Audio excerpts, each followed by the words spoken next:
तो हम लोग इंट्रोडक्शन के बाद जो बात आई थी कि हम फंक्शनल एनाटॉमी जब पढ़ना चाहते हैं तो उसके लिए पहले रियल एनाटॉमी का हमको पता होना चाहिए कि वो जगह, वो पार्ट्स, वो ऑर्गन्स जिसमें हम इस फिजियोलॉजी को स्टडी कर पाएंगे। तो पहले सबसे पहले ज़रूरत है एलिमेंट्री कैनाल, और इस डायग्राम से सभी लोग वाकिफ़ होंगे। तो मैंने इसी पॉइंट को पढ़ना है, बस इस टॉपिक में, इस डायग्राम में हमने डायजेस्टिव ग्लैंड्स नहीं बना के दिखाई है क्योंकि बहुत हौच पौच सा हो जाता है। तो पहले मैं आपको एक हिस्सा बना के दिखाऊं या डायग्राम के लेवलिंग दिखाऊं। तो इस डायग्राम में देखें अगर हम लोग, तो ये एक एक करके पहले ऐसा डायग्राम देखने के साथ आप थोड़ा एलॉबरेट करके देखिए लाइक दिस।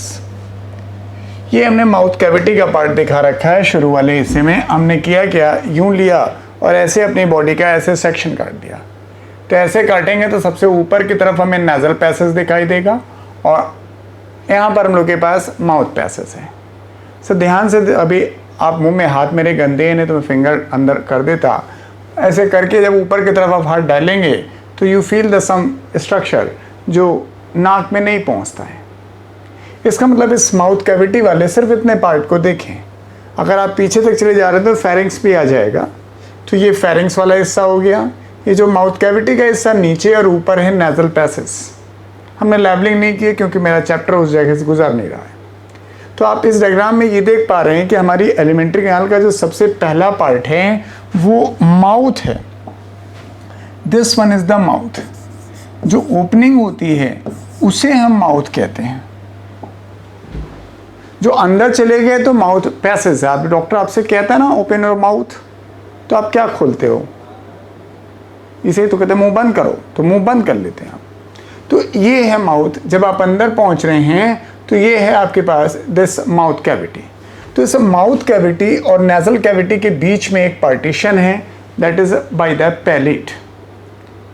इस पैलेट को अगर आप देख पाएंगे तो आगे वाला हिस्सा थोड़ा हार्ड है, बोन का बना हुआ है। मैं आगे चल के पढ़ा दूंगा मूवमेंट एंड लोकोमोशन की बात करें तब। तो ये हार्ड पैलेट है दिस, लेकिन this hard palate is characteristic. ये जो हार्ड पैलेट है and this one is the characteristic of mammals. ये सभी मैमल्स में पाया जाता है। ये हमारी विशेषता है। इवन इस हार्ड पैलेट के पीछे वाला हिस्सा देखें, ये जो रेड पेन से हमने शो कर रखा है वो थोड़ा सॉफ्ट सा है, इसलिए आप उसे नाम दे हैं सॉफ्ट पैलेट। ये सॉफ्ट पैलेट वाला हिस्सा ऐसे लटक रहा है, कभी आप मुंह खोलिएगा और जबान बाहर निकालिएगा, ऐसे करिएगा। यू फील कि सामने शीशा रख लीजिएगा तो एक ऐसी चीज़ ऊपर से लटकती हुई नज़र आ रही है जिसे हम लोग जब छोटे थे तो कौआ कहते थे, मतलब, लेकिन इंग्लिश में नाम इसका कुछ और है। एंड दैट इज यूविला कह लें या वेलम पैलेटाई कह लीजिए। फिर यानी आपके पास अगर हम एलिमेंट्री कैनाल को पढ़ रहे हैं, माउथ है, माउथ के बाद माउथ कैविटी है, माउथ कैविटी के बाद जिस हिस्से में पहुंचे हैं दैट्स ए फेरिंग्स। फेरिंग्स नीचे की तरफ देखें तो सर दो ओपनिंग्स में खुला है।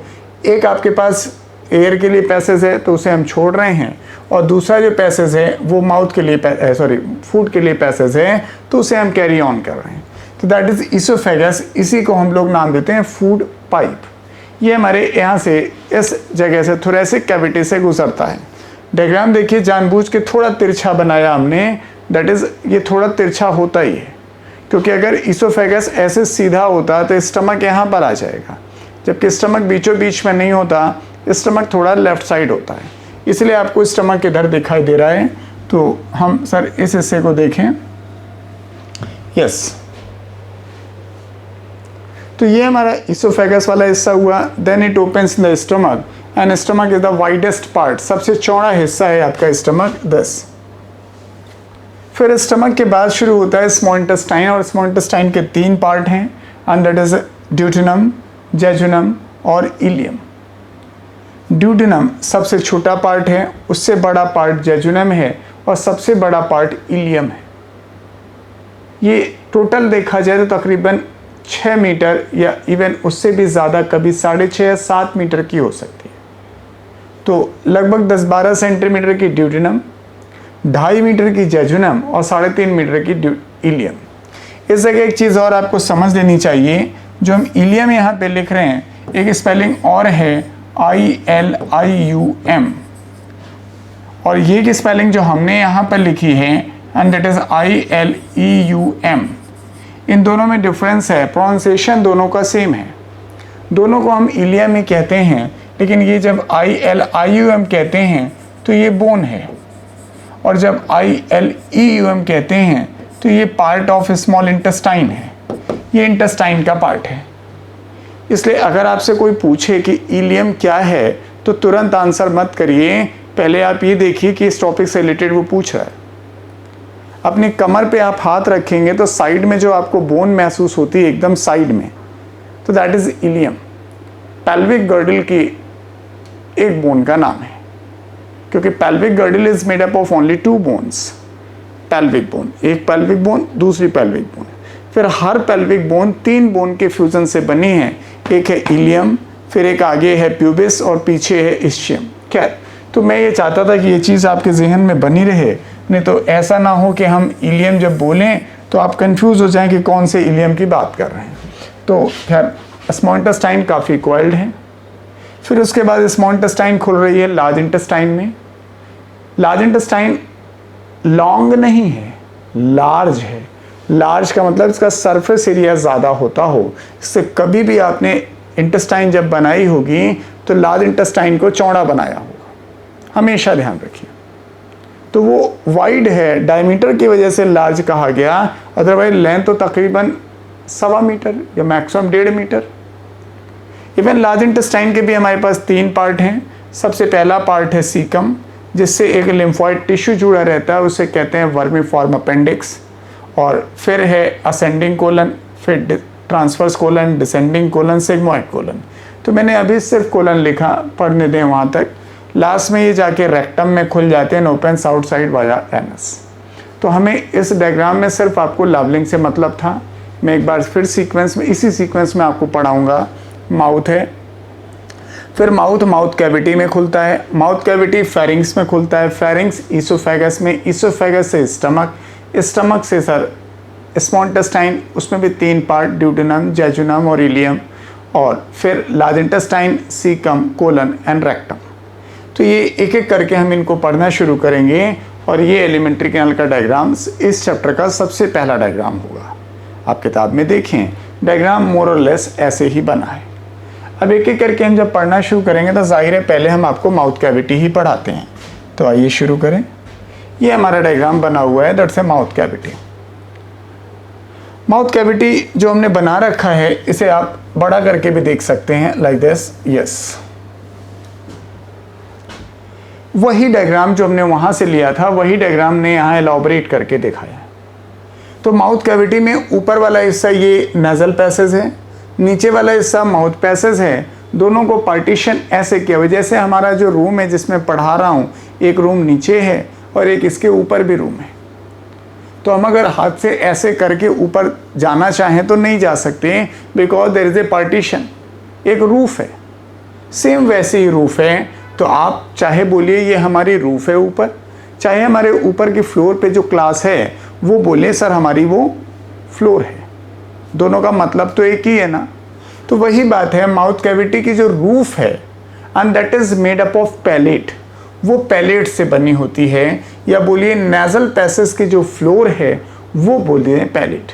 लेकिन चूंकि हम आपको एलिमेंट्री कैनाल पढ़ा रहे हैं, माउथ कैविटी पढ़ा रहे हैं, तो जाहिर है मैं तो माउथ कैविटी की भाषा बोलूँगा, मैं नेजल पैसेज की भाषा नहीं बोलूँगा।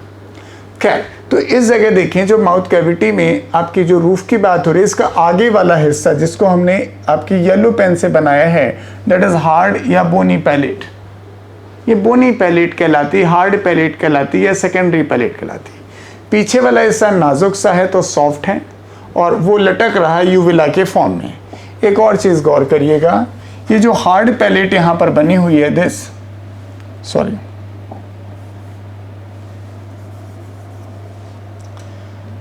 पहले हम डायग्राम को अपने पोजीशन पे लाएं, नहीं तो लेबलिंग में छोटा बड़ा हो जाएगा वो। यस, तो अगर हम लोग यहाँ हार्ड पैलेट को देखें, it is made up of sir 4 bones. ये 4 हड्डियों का बना है। जब आप स्केलेटल सिस्टम पढ़ेंगे तब आपको ये बता दिया जाएगा स्कल में। तो दिस 4 बोन का जो नाम दे रहे हैं वो कहलाती हैं सर 2 मैक्सिला नाम की बोन है जो अपर जॉ बनाती थी और 2 पैलाटाइन है, इसलिए लोग इनको बोनी पैलेट भी कह देते हैं। तो माउथ कैविटी की जो रूफ कहलाई वो पैलेट कहलाई, आगे वाला हिस्सा हार्ड बोनी पैलेट या सेकेंडरी पैलेट कहलाया, and that is made up of 4 bones कह लीजिए या 2 टाइप्स ऑफ बोन कह लीजिए, 2 मैक्सिला एंड 2 पैलाटाइन। सर पीछे कैरेक्टरिस्टिक ऑफ मैमल है, अभी मैंने आपको बता दिया उस पॉइंट को। सर पीछे वाला हिस्सा देखें तो वो सॉफ्ट है, नाजुक सा है, तो वो सॉफ्ट पैलेट कहलाता है। वही वाला हिस्सा लटक रहा है इन फॉर्म ऑफ यूविला।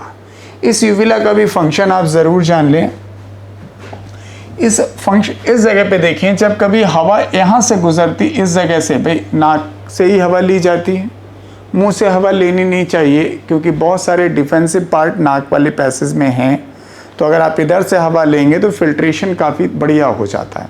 मुंह में कोई ऐसी मैकेनिज़्म नहीं है, लेकिन फिर भी लोग कहते हैं मुंह से खा रहे हैं, हवा खा रहे हैं। हवा खा कोई सकता ही नहीं, क्योंकि लोगों के अंदर आदत बनी है कि अगर हमने मुंह से कोई चीज़ ले ली तो खा रहे हैं। इसका अंदर नाक में कोई चीज़ घुस गई तो हवा अंदर जा ही रही, वो ऐसा नहीं है। खैर, तो हवा हम इधर से लेते हैं और खाना इधर से खाते हैं। तो यहाँ क्या होता है, जिस समय एयर इधर से गुजर रही होती है इस जगह से, उस समय खाना इधर नहीं गुजरता। लेकिन जब खाना गुजरने लगता है, भाई खाना swallowing करते हैं, डिग्लूटिशन करते हैं, एट दैट टाइम ये जो यूविला है ये ऊपर की तरफ उठ जाती है और इस वाली ओपनिंग को बंद कर देती है, दिस। और ये जो एपिग्लॉटिस है, एक ढक्कन है यहाँ पर, ये इसको बंद कर देता है ताकि खाना सीधे यहाँ से लेकर यहाँ तक आ जाए। यानी अगर आप अपनी भाषा में कहें, डिग्लूटिशन के समय एक शब्द इस्तेमाल कर रहे हैं, डिग्लूटिशन। डिग्लूटिशन का मतलब लिखा जा रहा है स्वॉलोइंग। जब हम स्वॉलो करते हैं, निगलते हैं इसको, जब स्वॉलोइंग करते हैं तो यूविला जो है वो, ये नाम आगे पढ़ेंगे आप, इंटरनल नॉस्ट्रिल कहलाएगा। इस इंटरनल नॉस्ट्रिल को बंद कर देगा और जो एपिग्लॉटिस है, कार्टिलेजिनस है, और ये ग्लॉटिस को बंद कर देती। तो एक फ्रैक्शन ऑफ सेकेंड के लिए हवा इस फेरिंग से नहीं गुजरती, और एट द सेम टाइम उसी फ्रैक्शन ऑफ सेकेंड आप यहाँ से माउथ से खाना सरका करके सीधे इसमें फूड पाइप में लेके चले जाते हैं। यही एडवांटेज है, और ऐसा कई बार लोग नहीं करते हैं तो दिक्कत हो जाती है। कभी आपने महसूस किया हो, खाना खाते वक्त आप बोलते रहें, क्योंकि बोलते हैं तो एक्सपायरेशन होता है, सांस बाहर निकलती है, तो उस समय कई बार ढक्कन खुल जाता है और खाना कंफ्यूज होकर ग्लॉटिस की वॉल को टच कर देता है और बड़ी तेज़ आपको हिचकी सी आती है। पानी वानी पी के पीठ सहला के आपको थोड़ा आराम मिल पाता है। तो इसीलिए sir talking should be avoided at the time of the deglutition, यानी स्वॉलोइंग। टर्म को ज़रूर सीखें, नहीं तो आप स्वॉलो ही करते रह जाओगे, टेक्निकल टर्म नहीं आएगा। खैर, तो इसकी बात तो हो गई हमारी कि सर ये इनका फंक्शन। सर इसी माउथ कैविटी के अंदर एक ज़बान होती है, ये मस्कुलर टंग होती है। Sir this one is the muscular tongue. मैं इसलिए कह रहा हूँ क्योंकि मैं चाहता हूँ कि मसल का नाम भी आपको पता चले, and that is made up of voluntary muscles. क्योंकि कई बार लोगों को लगता है कि ज़बान है, फिसल गई, कुछ भी ज़बान अपने आप निकल गया, ऐसा नहीं है। आप पढ़ेंगे कि सर जो भी शब्द हम बोलते हैं, जैसे मैं इस समय आपसे बोल रहा हूँ, वो सारे शब्द यहाँ से सेलेक्ट किए जा रहे हैं। वो पहले से तय है कि हमें ये शब्द बोलना है। जैसे जो टाइपराइटर होता है वो दिमाग में बना लेता है कि मुझे क्या टाइप करना है, उसी के अनुसार उसकी फिंगर्स ऑपरेट करती हैं और वही प्रिंट होता हुआ चला जाता है। सेम इज़ हियर, पहले से दिमाग में तय कर लिया जाता है कि हमें किन किन शब्दों से आपको नवाजना है। वही शब्द के कमांड आपके लिप्स को और टंग को दिए जाते हैं, और जो आवाज़ आती है यहाँ से, वो आवाज़ उन्हीं शब्दों में तब्दील हो जाती है और हम वही शब्द बोलते हुए आपको नज़र आते हैं। तो ये वॉलेंट्री मसल्स है, आपकी इच्छा पर निर्भर करती है कैसे और कब इसको कॉन्ट्रैक्ट और रिलैक्स होना है।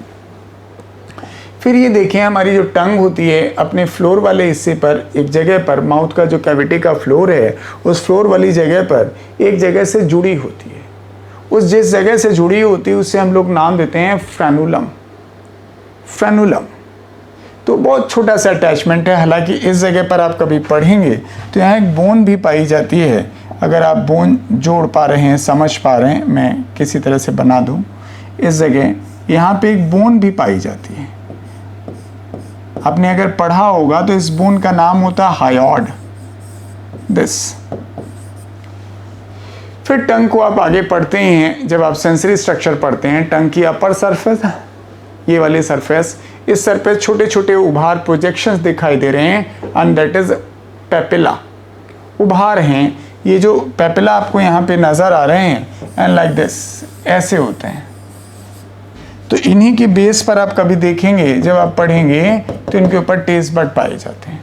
अब टेस्ट बड पाए जाएंगे तो पेपिला सेंसरी कहलाएगी, नहीं पाए जाएंगे तो नॉन सेंसरी कहलाएगी। खैर, माउथ कैविटी में हमने आपको उसकी आउटलाइन बताई कि माउथ कैविटी कैसे रिलेट होती है, palate, hard palate, soft palate क्या होता है, उनमें फंक्शन क्या है, और टंग कैसे अटैच रहती है।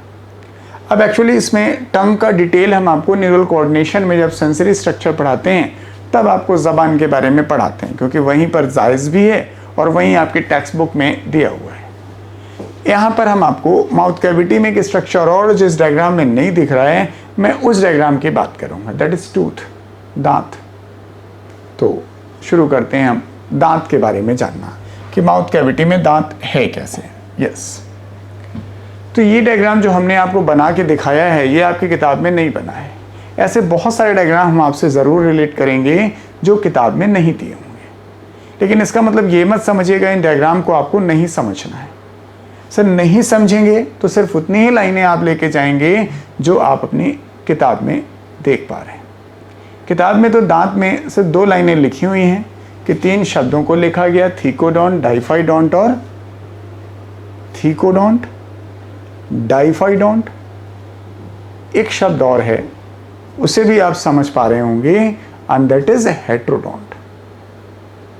और दूसरे दांतों में संख्या की बात की गई कि हमारे पास दांत कितने हैं, लेकिन मैं दांत की थोड़ी एनाटॉमी भी जानना चाहता हूँ। बहुत थोड़ा सा समय लूँगा, ज़्यादा नहीं लूँगा, लेकिन थोड़ा रिलेट कर लीजिए दांत को। जैसे अगर हम लोग दांत को देखें तो ये है हमारे दांत, अपर जॉ में भी हैं, लोअर जॉ में भी दांत हैं। फिर मेढक तो पढ़ा नहीं रहे हम, मेढक पढ़ाते तो सिर्फ लोअर जॉ में दांत होते, अपर जॉ में दांत होते, लोअर जॉ में दांत नहीं होते। तो इसलिए दांत जब हम पढ़ते हैं तो एक फीलिंग हमेशा आती, दांत है तो भाई काटना, पीसना, यही इनका काम होता है। सब फ्रॉग अगर हम आपको पढ़ाते तो बताते ना, फ्रॉग में जो दांतों का काम है कभी भी काटना है ही नहीं, क्योंकि फ्रॉग तो कभी काटता ही नहीं, वो तो ज़बान से कीड़े मकोड़े पकड़ता और निकल ले जाता है। तो दांत क्यों है? दांत उसके इसलिए नीचे वाले दांत में, नीचे वाले जबड़े में सॉकेट हैं और ऊपर वाले जबड़े में दांत हैं।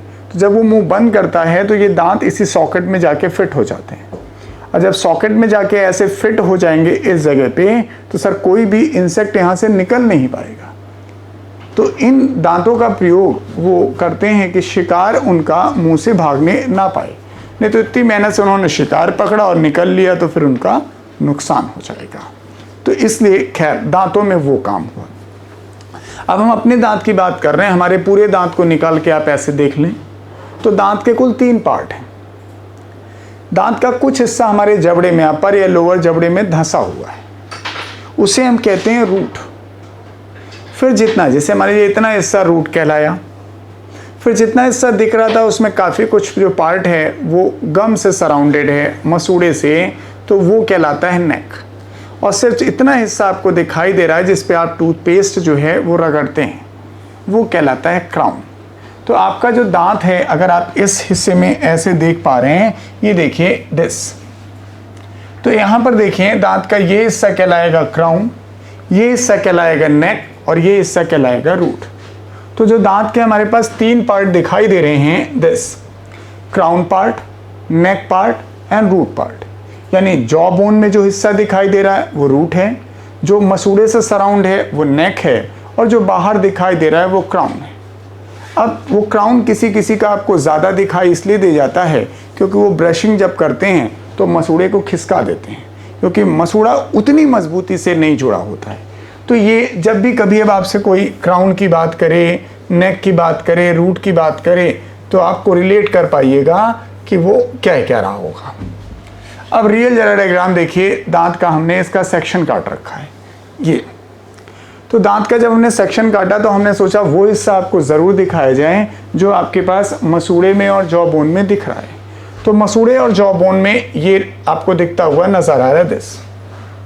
तो हमने साइड वाला हिस्सा देखिए गम बना दिया, जॉ बोन बना दिया। अब हटा लीजिए। जो दांत हमने इस डायग्राम में बनाया वो ब्लैक पेन से बनाया है, दिस वन, ये वाला। तो दांत का हिस्सा जाहिर है मसूड़े से भी जुड़ा होगा और जॉ बोन से भी जुड़ा होगा। तो पहला पॉइंट तो यहीं पे आ जाता है कि हमारे यहाँ दांत को एक शब्द इस्तेमाल करते हैं, that is thecodont. Thecodont, thecodont क्यों कहते हो भैया? थीकोडोंट इसलिए कह देते हो क्योंकि थीकोस का मतलब होता है कैविटी और दांत का मतलब दांत तो दुनिया जानती है, यानी जो आपका दांत है वो कैविटी के अंदर पाया जाता है। कोई भी कैविटी बना लो भैया घर में, जैसे ये लिया हमने ऐसे कैविटी, यस यही जॉ बोन की कैविटी और दांत इसी के अंदर उठा के रख दो आप, यस ये। तो दांत इज प्रेजेंट इन ए गड्ढा like structure, therefore the term is known as thecodont. अगर आपके पास, और ऐसा नहीं कि हर जगह पर ऐसी स्थिति है, हमारे यहाँ ये गड्ढे में है इसलिए हमारे दांत मजबूत हैं। आप सोचिए अगर गड्ढे में नहीं होता, हमारा दांत ऐसे रखा होता, हम चना खाते, चना अंदर दांत बाहर, क्योंकि दांत मजबूत नहीं होता। तो ऐसे जितना मजबूती से ये गड्ढे में होगा उतना मजबूत रहेगा आपका दांत, क्योंकि आपके दांत जीवन में 2 ही बार निकलते हैं, इसलिए कुदरत ने मजबूत बनाया। अगर ये होता कि दांत निकलते रहेंगे जितने चाहो तो फिर ज़रूरत क्या थी गड्ढा खोद के दांत बनाने की। तो ये वाला हिस्सा जो रूट आपको टर्म आया हुआ है वो रूट इसी थीकोडोंट का टर्म है। तो सर इस डायग्राम में अब आपको दिखना चाहिए कि ये वाला पार्ट रूट हो गया, ये वाला पार्ट नेक हो गया और ऊपर वाला हिस्सा क्राउन हो गया। तो मैं ये बता रहा था कि जो आप गम देख रहे हो इस जगह पे, गम और दांत देखिए आपस में जुड़े हुए हैं। तो एक छोटा सा सीमेंट जैसा स्ट्रक्चर होता है जिसे नाम देते हैं नॉन सेलुलर सीमेंट, मतलब सेलुलर पार्ट नहीं है, एक सब्सटेंस समझ लीजिए। और दूसरा पार्ट देखें रूट वाले हिस्से में, तो रूट वाले हिस्से में जो जॉ बोन है वो दांत के बीच में नॉन सेलुलर सीमेंट तो है ही है, एक कोलेजन फाइबर के एक रस्सी नुमा स्ट्रक्चर बना हुआ है, नाम बहुत इंपॉर्टेंट है, एंड दैट इज शार्पेज फाइबर। बेहद इंपॉर्टेंट है अगर आप अच्छा पढ़ें तो, और सिर्फ एनसीईआरटी पढ़ें तो मत पढ़िए, जरूरत ही नहीं है क्योंकि कहीं भी एनसीईआरटी में शब्द ही नहीं प्रयोग किया गया। शार्पेज फाइबर आपके सिलेबस में सिर्फ 2 बार आता है, एक बार दांत पढ़ते वक्त आता है, एक बार मछली में जब आप कार्टिलेजिनस फिशेस पढ़ते हैं, बोनी फिशेस पढ़ते हैं, यानी फिशेस जब पढ़ते हैं तो वहां पे एक प्रकार की स्केल्स हम आपको पढ़ाते हैं, that is a placoid scales. कई प्रकार की स्केल्स होती हैं, प्लेक्वाइड होती हैं, टिनोइड होती हैं, गैनोइड होती हैं, सैक्रोइड होती हैं। तो when I will talk about the placoid scales then I will discuss this Sharpey's fibre. खैर आप यहाँ पे तो ज़रूर याद करें, शुरुआती दिन है, अब मछली का साथ दीजिएगा तो वहाँ भी पढ़ेंगे। खैर तो ये शार्पेज फाइबर है, तो अब आपको अंदाज़ा लगना चाहिए कि भाई ये बड़ा मजबूत नहीं हो गया। तो कुदरत ने दांत तो मजबूत बनाया, आप खराब कर दो तो टूट जाएगा। खैर अब ज़रा दांत के अंदर आकर के देखें तो दांत में तो भैया 2 ही पार्ट हैं, ज़्यादा पार्ट उट नहीं है। ये बात सोचिए, एक पार्ट तो इनामेल है आपका और दूसरा पार्ट है डेंटाइन, बस, इसके अलावा कोई पार्ट नहीं है। तो जैसे ये हमारे पास क्राउन वाला हिस्सा था, ये दिख रहा था, तो इसको आप ऐसे पेंट कर दीजिए ऊपर से। तो जो आपने पेंट शब्द इस्तेमाल किया है दैट इज फॉर इनामल। तो ये ध्यान रखिएगा, इनामल जो है वो कोई सेल नहीं है, ये सब्सटेंस है। और अगर आप सब्सटेंस मानने लगे तो जाहिर है दांत का लिविंग पार्ट तो है ही नहीं। दांत इटसेल्फ इज ए लिविंग, इसमें कुछ पार्ट लिविंग और कुछ नॉन लिविंग है। तो जो इनामल है वो नॉन लिविंग पार्ट है, इट्स अ सब्सटेंस। तो जो दांतों में कम या ज़्यादा आप में चमक पाई जाती है, शाइनिंग पाई जाती है, that is enamel. It's a hardest substance of your body. तो जाहिर बात है दुनिया की कोई भी चीज़ आप दांतों के नीचे दबा लीजिए, सर वो तोड़ डालेंगे। इसलिए आपके शरीर में अगर कोई चीज़ सबसे मजबूत है तो वो इनामल है, बोन से भी ज़्यादा मजबूत। तभी तो बोन दांतों के बीच में रख के आप तोड़ देते हैं। और दूसरी बात, बोन टिश्यू है और इनामल टिश्यू नहीं है। सर इनामल बनाने वाली जो सेल है, it's name is quite different. ये इसको बनाने वाली सेल का नाम है अमिलियोब्लास्ट। अमीलियोब्लास्ट। तो जितना भी इनामल चाहिए उस दांत में, वो सारा अमीलियोब्लास्ट दांत निकलने के पहले ही बना देती है। अगर आज आपके दांतों से इनामल नष्ट हो जाए किसी वजह से, तो दोबारा इनामल नहीं बन सकता। यही इनामल जब नष्ट हो जाता है तो सर हमारे दांतों में ठंडा और गर्म पानी लगने लगता है। नहीं तो ये सर लिविंग पार्ट है हमारा डेंटिन। कितनी भी गर्म चाय आप पी लें, मुंह जल जाता है, जबान जल जाती, दांत नहीं जलता। इसीलिए नहीं जलता कि दांत के ऊपर जो है एक नॉन लिविंग लेयर बनी हुई है, और उसे आपने अगर क्रैक कर दिया, ब्रेक कर दिया, तो सर वो ठंडा पानी जैसे पिएंगे तो गाल में कम लगेगा लेकिन दांत में बहुत लगेगा। खैर, तो मैं आपसे कह रहा था कि सर इनामल बनाने वाली जो सेल्स हैं, and that is ameloblast, on these ameloblast की जो ओरिजिन है, एंड दैट इज एक्टोडर्मल। इसलिए इनामल की ओरिजिन एक्टोडर्मल। दूसरा पार्ट देखें, दांत का जो मेजर पार्ट है, जो लिविंग पार्ट है, एंड दैट इज डेंटिन, ये this, and it is formed by, एक दूसरी सेल बनाती है, उसे हम लोग नाम देते हैं ओडोंटोब्लास्ट। आप डायग्राम की लेवलिंग अगर चेक करें तो ये आपको दिखने लगेगा, दिस। यहां बीचों बीच में आप देखें कहीं पर, ये ओडोंटोब्लास्ट आपको दिखाई दे रहा है, दिस पल्प कैविटी जो बीच में है यहाँ पर, एंड दिस पल्प कैविटी के एकदम बीच की लाइनिंग को अगर आप देखेंगे, बीच में कैविटी पाई जाती है, इसमें पल्प भरा रहता है। तो इसकी जो लाइनिंग होती है, and that is form by the odontoblast, यही ओडोंटोब्लास्ट डेंटिन का फॉर्मेशन करती है। इसकी ओरिजिन जो है वो मेसोडर्मल है, दिस। इसीलिए हम लोग दांत को कहते हैं एक्टोमेसोडर्मल। लेकिन सर लिविंग और नॉन लिविंग पार्ट ध्यान रखिएगा। टिश्यू की बात करेंगे तो हार्डेस्ट टिश्यू आपकी बोन है, लेकिन सब्सटेंस की बात करेंगे तो हार्डेस्ट सब्सटेंस जो है, एंड दैट इज इनामल। खैर, इसके नीचे आके देखें, यस, सबसे बीचों बीच में नीचे की तरफ एक ओपनिंग सी पाई जाती है, उससे हम लोग नाम देते हैं फोरामेन एपिकल। ये वो जगह होती है जिससे blood vessel, lymph vessel, nerves जाती हैं। तो ब्लड वेसल, लिम्फ वेसल सब यहीं कंसाइज रह जाती हैं, लेकिन जो नर्व्स होती हैं वो एक्सटेंड करती हैं डेंटिन तक। इसीलिए आपको दांतों में जो सेंसेशन का एहसास होता है, आप महसूस करते हो ठंडा है गर्म पानी, जब इनामल नष्ट होता है तो बिकॉज ऑफ द नर्व्स। दांत के अंदर ब्लड सप्लाई नहीं होती है, ब्लड सप्लाई जो होती है डेंटिन तो डिफ्यूजन के रास्ते मिलती है। फिर भी लोग कहते हैं सर दांत से खून निकल रहा है। दांत से नहीं खून निकलता, मसूड़े से खून निकलता है, क्योंकि जो हमारी ब्लड सप्लाई है वो ये है, दिस। मसूड़े में ब्लड सप्लाई होती, तो जब दांत हिलने लगते हैं तो इन मसूड़े से खून आने लगता है।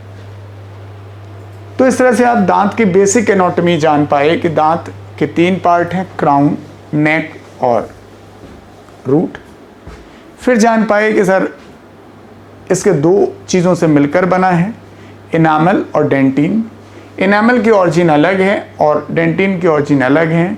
डेंटिन बनाने वाली cell still present in your tooth, इससे डेंटिन अगर नष्ट हो जाता है तो दोबारा हम डेंटिन बना सकते हैं, लेकिन अगर इनामल नष्ट हो जाए तो दोबारा नहीं बना सकते। लेकिन अभी तक के हमारे टर्म में सिर्फ एक ही शब्द आया, दैट से थीकोडोंट, क्योंकि दांत जो है वो गड्ढे के अंदर है, इसलिए हम लोग ने नाम दिया इसे थीकोडोंट। अब जरा इसे और आगे सीखिए। सर दांत के बारे में अब दूसरा जो शब्द इस्तेमाल करना चाहिए हमको, and that is heterodont. Thecodont तो समझ में आ गई बात हमको, हेट्रोडोंट। और हेट्रोडोंट इसलिए कह रहे हैं हम लोग क्योंकि हेट्रो का मतलब होता है डिफरेंट। तो हमारे जो दांत होते हैं वो डिफरेंट शेप एंड साइज के होते हैं। डिफरेंट शेप एंड साइज के होंगे तो जाहिर है उनके फंक्शन भी अलग अलग होंगे, इसीलिए हम लोगों ने इनका नाम रखा है। सर इंसाइजर कहते हैं, कैनाइन कहते हैं, प्री मोलर्स कहते हैं, एंड देन मोलर्स कहते हैं। तो हमारे पास कुल 4 प्रकार के दांत हैं। चारों प्रकार के दांतों की लोकेशन अलग अलग है। हमने जबड़े को पूरा खोल के उसकी लोकेशन दिखाई है, ये डायग्राम नंबर 2 है। इस चैप्टर का जो 3rd पेज है उसमें डायग्राम बना हुआ है। अब हूबहू डायग्राम हम चाहते तो गूगल से भी लेकर आते, वही डायग्राम लेकर आते जो एनसीईआरटी में है, तो मुझे लगा एनसीईआरटी तो आपके पास है ही है, मैं बना रहा हूँ तो आपके लिए बनाना आसान होगा। किताब हम गूगल से ला के रख लेते हैं यहाँ पर, तो शायद वो आपके लिए बनाना मुश्किल होता।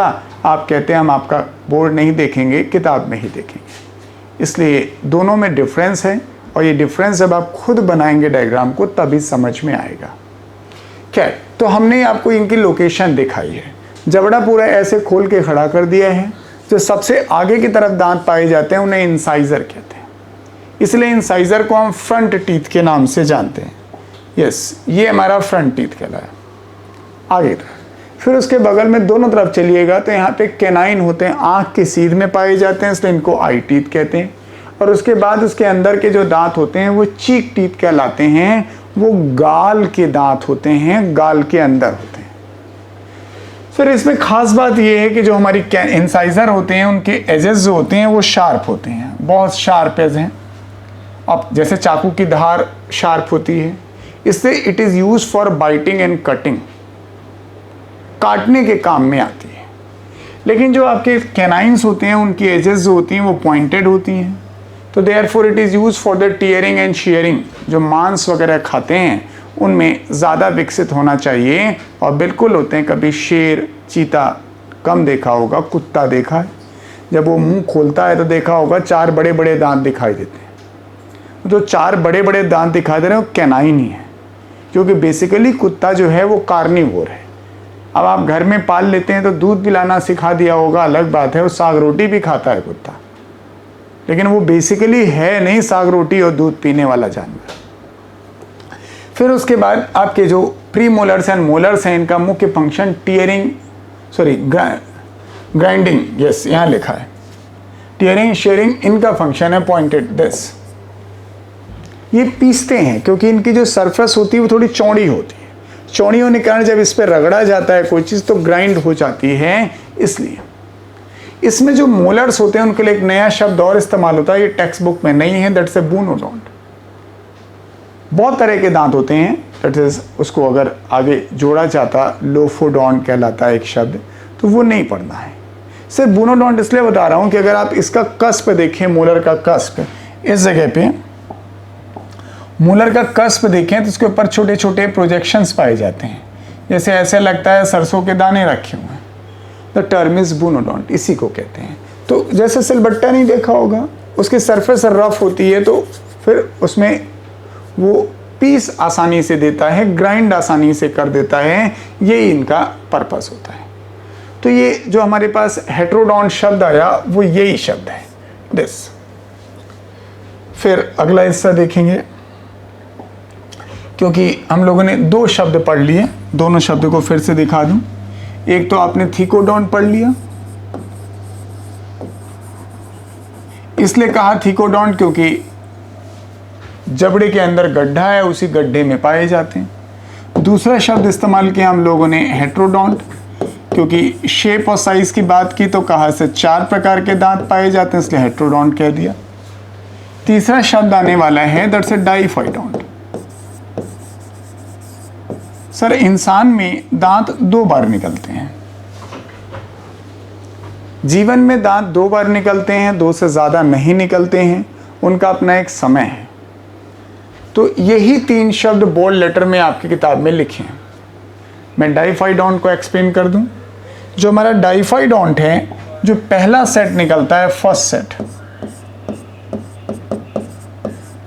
ये कहलाता है मिल्क सेट। इसी को लैक्टियल सेट कहते हैं, इसी को टेम्परेरी सेट कहते हैं।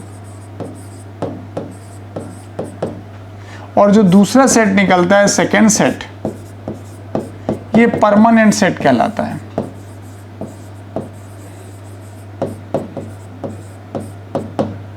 इसी को लोग एडल्ट टीथ कहते हैं। जो हमारा मिल्क सेट होता है तकरीबन 6 महीने के बच्चे से निकलना शुरू होता है, धीरे धीरे करके निकलता है। 2 साल के बच्चे में तकरीबन सारे दांत निकल आते हैं। जो 4 प्रकार के दांत हैं उस जगह अगर जोड़ के देखें चारों प्रकार के दांत में, तो मिल्क सेट में कुल 20 दांत होते हैं, 20 टीथ। और जो परमानेंट सेट होते हैं उसमें 32 दांत होते हैं। अब किसी किसी के पास 28 ही होंगे, वो भी दिख जाएगा। लेकिन यूजुअली आपके एडल्ट में कुल 32 दांत और जो 2 साल का बच्चा है उसमें 20 दांत। इनको बिखरा लीजिए आप। जैसे जो 20 दांत हैं इस जगह पे, तो इसमें इंसाइजर, कैनाइन और मोलर हैं। इंसाइजर की संख्या 8 है, कैनाइन की संख्या 4 है और मोलर की संख्या 8 है। सबसे खास बात यह है कि प्रीमोलर नाम का दांत मिल्क सेट में नहीं पाया जाता है। इससे हेट्रोडॉन टर्म नहीं बिगड़ेगा। अब भी तो भाई 4 नहीं 3 प्रकार के दांत हैं, लेकिन दांत तो है ना एक से ज़्यादा प्रकार के। लेकिन सर अगर एडल्ट सेट को देखा जाए तो यहाँ पे जो 32 दांत हैं इसमें इंसाइजर 8 हैं, कैनाइन 4 हैं, प्रीमोलर 8 हैं और जो मोलर्स हैं वो 8 + 4 यानी 12 हैं। लेकिन इसको कंफ्यूज मत करिएगा। मैंने जैसे कहा कि मिल्क सेट में इंसाइजर 8 हैं और एडल्ट में भी हमने कहा इंसाइजर 8 हैं, तो जब दोनों जगह 8 हैं तो ये मत समझिएगा वही 8 यहाँ दिखाई दे रहे हैं। वो 8 के 8 दांत धीरे धीरे करके गिर जाएंगे और नए 8 दांत निकलेंगे। एडल्ट के इंसाइजर अलग हैं, शेप साइज में कोई अंतर नहीं होता, थोड़े बड़े होते हैं। यही हाल आपके कैनाइन और मोलर्स का भी है। एक और बड़ा इंटरेस्टिंग फैक्ट है, उसको लोग ध्यान नहीं देते हैं। वो ध्यान तभी जाएगा जब आप पहले ये याद रखें कि मिल्क सेट में प्रीमोलर नहीं होते। यहाँ पे खास बात ये, जो मोलर दांत पाए जाते हैं, it appear at the place of premolar, at place of premolar. जहाँ पे प्रीमोलर होना चाहिए वो उसी जगह पर पाए जाते हैं, क्योंकि अगर ये अपनी जगह पाए जाएंगे तो कैनाइन और मोलर्स के बीच में गैप होगा। और जब भी कभी 2 दांतों के बीच में नेचुरल स्पेस पाया जाएगा तो उसे हम डायस्टेमा कहते हैं। डायस्टेमा का मतलब होता है नेचुरल स्पेस बिटवीन 2 टीथ। अब इंसानों में तो डायस्टेमा होता नहीं। हाँ, कुछ शाकाहारी जानवर ज़रूर हैं। अगर खरगोश हम आपको पढ़ाते तो डायस्टेमा ज़रूर पढ़ाते हैं। इसलिए आप खरगोश नहीं पढ़ना है, लेकिन डायस्टेमा टर्म जानिएगा। खैर, तो हमने 2 बातें जोड़ी। जो 20 दांत हैं वो कौन कौन से हैं। फिर कहा कि प्रीमोलर नाम का दांत नहीं पाया जाता है, लेकिन प्रीमोलर के स्थान पे मोलर पाया जाता है। तो मोलर के स्थान पे कुछ नहीं पाया जाता, पीछे का दांत है।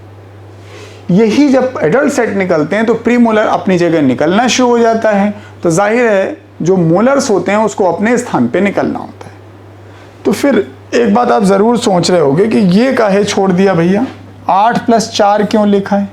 क्योंकि जो 4 दांत हैं ये 18 साल के बाद निकलते हैं, आफ्टर 18 ईयर्स।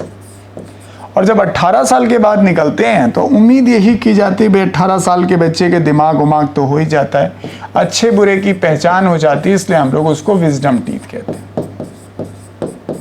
लेकिन इस दांत का बुद्धि से कोई लेना देना नहीं है। हिंदी में इसी को बुद्धि का दांत कहते हैं, एसेशनल टीथ कहते हैं, वेस्टिजियल भी है। नहीं निकलता तो कोई परेशान होने की बात नहीं है। वेस्टिजियल में ऑप्शन ध्यान रखिएगा, पहली चॉइस विजडम टीथ होगी, वो नहीं मिलता है तो कैनाइन भी कहलाता है मैन में, क्योंकि हम कार्निवोर नहीं हैं। मांस ज़रूर खाते हैं लेकिन कच्चा मांस नोच के नहीं खाते। हम तो मांस को उस स्वरूप में कन्वर्ट करते हैं, बिना दांत के भी खाया जा सकता है। खैर, तो ये विजडम टीथ कहलाता है। 18 साल के बाद निकलता है। अब 18 के बाद 18 पे निकलेगा, 28 पे निकलेगा या 38 पे निकलेगा या बिना निकले आप निकल लोगे, ये कुछ तय नहीं है। बस 18 के बाद निकलता है। इसलिए मैंने कहा कई लोगों में सिर्फ 28 दांत होते हैं, कुछ लोगों में 2 विजडम के टीथ आ जाते हैं तो 30 हो जाते हैं, और किसी किसी में 4 विजडम टीथ निकल आते हैं तो 32 दांत हो जाते हैं। इसी को दाढ़ का दांत भी कहते हैं। ये शब्द शायद आपने सुना हो, इससे मैंने बोला। तो ये हमारे पास सबसे लास्ट वाले हैं, संख्या में 4 हैं। तो इस तरह से आप दांत देख पाए जो 3 टर्म बताया गया था, उन 3 टर्म को। अब एक अंतिम बात आती है डेंटल फॉर्मूला को लेकर। डेंटल फॉर्मूला,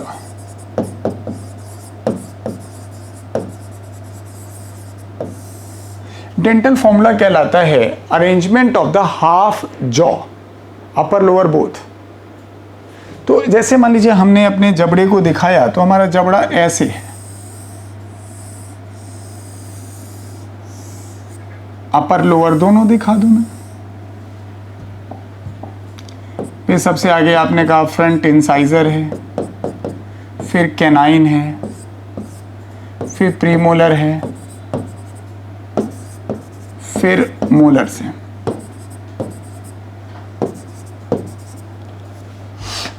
तो इसमें अगर हम आधा जबड़ा ले लें, this one, and that represent the dental formula. Half, आधा लेना है, हाफ ऑफ द जॉ। तो यही सीक्वेंस हम लिख देते हैं, incisor, canine, premolar and molar upon incisor, canine, premolar and molar. अब जाहिर है आधा लिया है तो 2 से मल्टीप्लाई कर दीजिएगा तो दांतों का पूरा सेट आपको मिल जाएगा।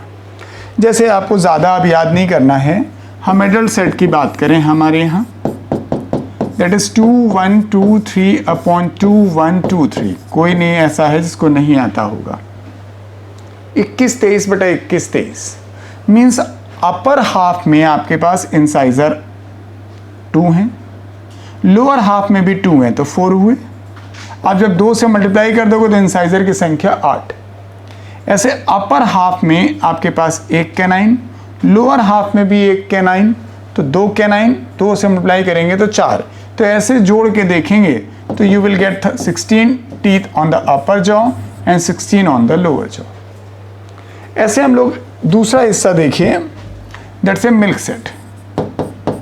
मिल्क सेट का डेंटल फॉर्मूला बताने में लोग घबराते बहुत हैं क्योंकि इसमें विवाद है और इसलिए कई विवाद वाले पॉइंट्स को एनसीईआरटी नहीं बताती। अगर इसका फॉर्मूला लिखा जाए तो 2 तरह के फॉर्मूले हो सकते हैं, 2102 अपॉन 2102। दूसरा फॉर्मूला हो सकता है 212 अपॉन 212। दोनों सही है भाई, इंसाइजर ये दिख रहा है, कैनाइन ये दिख रहा है, लास्ट मोलर, प्रीमोलर नहीं होता, यही तो कहा गया। लेकिन सर पहले वाले डेंटल फॉर्मूला को मैं प्रेफर नहीं करता, इसलिए क्योंकि अगर आप इसे लिख दोगे तो दैट रिप्रेजेंट द डायस्टेमा, और हम यही बात आपसे कह रहे हैं कि सर हमारे यहाँ दांतों में डायस्टेमा नहीं पाया जाता। जब नहीं पाया जाता तो अगर कभी फंसें तो ये सही करें, लेकिन अगर ये नहीं कह रहा हूँ ये गलत है, लेकिन इन दोनों की अगर कभी चॉइस बनेगी तो इस डेंटल फॉर्मूला को मिल्क सेट में प्रेफर करेंगे, ये जताते हुए, ये बताते हुए कि जो लास्ट वाला आपने 2 लिखा, it is not the premolar, it's a molar, it appear at the place of premolar. ये अगर बताएंगे तो बताइए जरूर, it is not the diastema, it represent on the numerical arrangement, इसलिए ये वाला जो 0 शो हो रहा है, it represents the premolar is 0। तो ये आपके दांत की बेसिक ज़रूरत थी जो आपके स्टैंडर्ड पर आपकी किताब के हिसाब से आपको चाहिए थी। तो हमने माउथ कैविटी एलिमेंट्री कैनाल का हिस्सा पढ़ा और मैंने सिर्फ आपको एक पैराग्राफ पढ़ाया। यही छोटा सा डिफरेंस है कि जब आप समझ के पढ़ना चाहोगे तो आपको थोड़ा वक्त देना होगा। एक बार आप ध्यान से लेक्चर को पढ़ें, फिर आप जो है किताब पढ़िए, यू फील सम बेटर। आपको लगेगा कि लाइनें पूरी समझ में आ रही। और अगर आप शॉर्टकट करके पढ़ना चाहोगे तो वो कोई ना कोई शब्द या लाइन मिस होती जाएगी और ऐसे ऐसे लाइनें, कई सारी लाइनें हो जाएंगी पूरी किताब में जाके, वही क्वेश्चन में तब्दील होके आपको परेशान करेंगे। यस।